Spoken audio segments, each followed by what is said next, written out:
Welcome back. ಹೆಣಹುತ ಪ್ರಕರಣದ ಪ್ರಮುಖ ಸಾಕ್ಷಿದಾರ ಭೀಮಾ ಒಂದು ಶಾಕಿಂಗ್ ಹೇಳಿಕೆಯನ್ನು ಕೊಟ್ಟಿದ್ದಾನೆ. ಹೆಣಹುತ ಪ್ರಕರಣಕ್ಕೆ ಮೆಗಾ ಟ್ವಿಸ್ಟ್ ಇದು. ಸಾಕ್ಷಿದಾರನ ಮತ್ತೊಂದು ಶಾಕಿಂಗ್ ಹೇಳಿಕೆ ಕೇಳಿ ಎಸ್ಐಟಿ ಅಧಿಕಾರಿಗಳೇ ದಂಗಾಗಿದ್ದಾರೆ. ಹಾಗಾದ್ರೆ ಎಸ್ಐಟಿ ಅಧಿಕಾರಿಗಳ ಮುಂದೆ ಸಾಕ್ಷಿದಾರ ಹೇಳಿದ ಶಾಕಿಂಗ್ ಹೇಳಿಕೆ ಏನು? ಈವರೆಗೂ ಹೇಳಿದ ಎಲ್ಲ ಸಾಕ್ಷ್ಯಗಳಿಗಿಂತ ಇದು ಒಂತರಹದ ಭಿನ್ನವಾಗಿದೆ. ಎಸ್ಐಟಿ ಕಚೇರಿಯಲ್ಲಿ ವಿಚಾರಣೆ ನಡೆಸ್ತಾ ಇರುವಂತಹ ಸಾಕ್ಷಿದಾರ, ತಾನು ಹೂತಿಟ್ಟ ಜಾಗದಲ್ಲೇ ಮೂಳೆ ಇದೆ ಎನ್ನುತ್ತಿರುವ ಸಾಕ್ಷಿದಾರ, ಗುಂಡಿ 15 ಅಡಿ ಆಗಿದ್ರೂ ಕೂಡ ಸಿಕ್ಕಿರಲಿಲ್ಲ. ಎಸ್ಐಟಿ ಮುಖ್ಯಸ್ಥರ ಮುಂದೆ ಹಳೆ ವಾದವನ್ನೇ ಮಂಡಿಸಿದ ಸಾಕ್ಷಿದಾರ, ಅದೇ ಜಾಗವನ್ನು ಅಗಿಯೋಣ, ಸಿಕ್ಕೇ ಸಿಗುತ್ತೆ ಅಸ್ಥಿಪಂಜರ. ಇನ್ನು ಆಗಿದ್ರೆ ಅಲ್ಲಿ ಸಿಗೋದು ಮೂಳೆ ಅಲ್ಲ, ನೀರು, ಬಾವಿ ತೋಡ್ದಂಗಿರುತ್ತೆ. ಮಣ್ಣಿನಲ್ಲಿ ಆಸಿಡ್ ಅಂಶ ಹೆಚ್ಚಿರೋದ್ರಿಂದ ಮೂಳೆ ಕರಗಿರುತ್ತೆ. ವೈಜ್ಞಾನಿಕವಾಗಿ ಮಾತನಾಡ್ತಿದ್ದಾನೆ. ಆ ಸ್ಥಳದಲ್ಲೇ ಹೂತಿದ್ದೇನೆ, ನಾನು ಸುಳ್ಳು ಹೇಳ್ತಾ ಇಲ್ಲ, ದಯವಿಟ್ಟು ನನ್ನನ್ನು ನಂಬಿ ಅಂಥೇಳಿ ಗೋಗರೆಯುತ್ತಿರುವ ಸಾಕ್ಷಿದಾರ. ಹೆಣಹುತ ಪ್ರಕರಣಕ್ಕೆ ಮೆಗಾ ಟ್ವಿಸ್ಟ್ ಇದು. ಸಾಕ್ಷಿದಾರ ಸಾಕಷ್ಟು ಮಾರ್ಕ್ಗಳನ್ನು ಮಾಡಿದ್ದ, 13ಕ್ಕೂ ಹೆಚ್ಚು ಮಾರ್ಕ್ಗಳು. ಆರಂಭದಲ್ಲಿ 6ನೇ ಮಾರ್ಕ್ನಲ್ಲಿ ಒಂದಷ್ಟು ಮೂಳೆಗಳು ಸಿಕ್ಕಿದ್ವು. ಅದನ್ನು FSL ಎಕ್ಸ್ಪರ್ಟ್ಗಳ ಜೊತೆ ಈಗ ಅಧ್ಯಯನದಲ್ಲಿದೆ, ಅದರ ವರದಿ ಇನ್ನು ಬರಬೇಕಷ್ಟೆ. ಅದಾದ ನಂತರ ಮಾರ್ಕ್ ನಂಬರ್ 14ರಲ್ಲಿ ಒಂದಷ್ಟು ಮೂಳೆಗಳು ಸಿಕ್ಕಿದೆ ಎಂದು ಹೇಳಲಾಗ್ತಾ ಇದೆ. ಆದರೆ ಅಧಿಕೃತವಾದಂತಹ ಘೋಷಣೆ ಇನ್ನೂ ಆಗಿಲ್ಲ. ಆದರೆ ಈಗ SIT ಅಧಿಕಾರಿಗಳು ಶೋಧ ಕಾರ್ಯ ತಾತ್ಕಾಲಿಕ ಸ್ಥಗಿತ.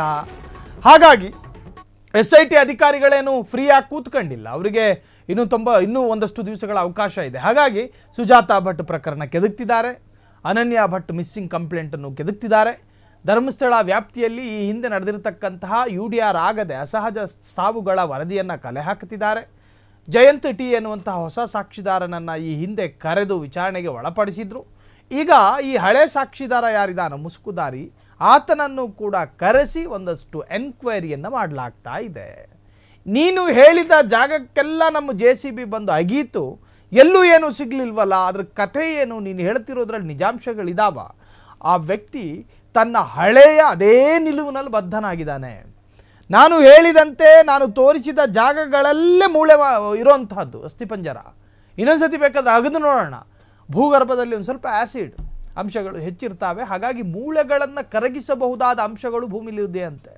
ಸೊ ಹಾಗಾಗಿ ಕರಗಿ ಹೋಗಿರ್ಬೋದು, ಅತ್ತ ಇತ್ತ ಚದುರಿ ಹೋಗಿರ್ಬೋದು. ಹುಡುಕಣ ಅಂಥೇಳಿ ಮತ್ತದೇ ಜಾಗವನ್ನು ತೋರಿಸ್ತಾ ಇದ್ದಾರಂತೆ ಸಾಕ್ಷಿದಾರ. ಈ ಒಂದು ಶಾಕಿಂಗ್ ಹೇಳಿಕೆಯನ್ನು ಕೇಳಿ SITಗೂ ಕೂಡ ಒಂದಷ್ಟು ಗೊಂದಲಗಳಾಗಿರ್ಬೋದು. ಆದರೆ ತಾನು ಹೂತಿಟ್ಟ ಜಾಗದಲ್ಲಿ ಮೂಳೆ ಇದೆ ಎನ್ನುತ್ತಿರುವ ಸಾಕ್ಷಿದಾರ SIT ಮುಖ್ಯಸ್ಥರ ಮುಂದೆ ಹಳೆ ವಾದವನ್ನು ಮಂಡಿಸ್ತಾ ಇರುವಂತಹ ಸಾಕ್ಷಿದಾರ, ಅದೇ ಜಾಗವನ್ನು ಅಗಿಯೋಣ, ಸಿಕ್ಕೇ ಸಿಗುತ್ತೆ ಅಸ್ಥಿಪಂಜರ, ಮಣ್ಣಿನಲ್ಲಿ ಆಸಿಡ್ ಅಂಶ ಹೆಚ್ಚಿರುವುದರಿಂದ ಮೂಳೆ ಕರಗಿರುತ್ತದೆ, ಆ ಸ್ಥಳದಲ್ಲೇ ಹೂತಿದ್ದೇನೆ, ನಾನು ಸುಳ್ಳು ಹೇಳುತ್ತಾ ಇಲ್ಲ, ನನ್ನನ್ನು ನಂಬಿ ಎಂದು ಗೋಗರೆಯುತ್ತಿರುವಂಥ ಸಾಕ್ಷಿದಾರ. ಕ್ಷಣ ಕ್ಷಣದ ಸುದ್ದಿಗಳಿಗಾಗಿ ಫ್ರೀಡಂ ಟಿವಿ ಸಬ್ಸ್ಕ್ರೈಬ್ ಮಾಡಿ, ಲೈಕ್ ಮಾಡಿ ಹಾಗೂ ಫಾಲೋ ಮಾಡಿ. ಹೊಸ ಸುದ್ದಿಗಳ ನೋಟಿಫಿಕೇಶನ್ಗಾಗಿ ಬೆಲ್ ಐಕಾನ್ ಮೇಲೆ ಕ್ಲಿಕ್ ಮಾಡಿ.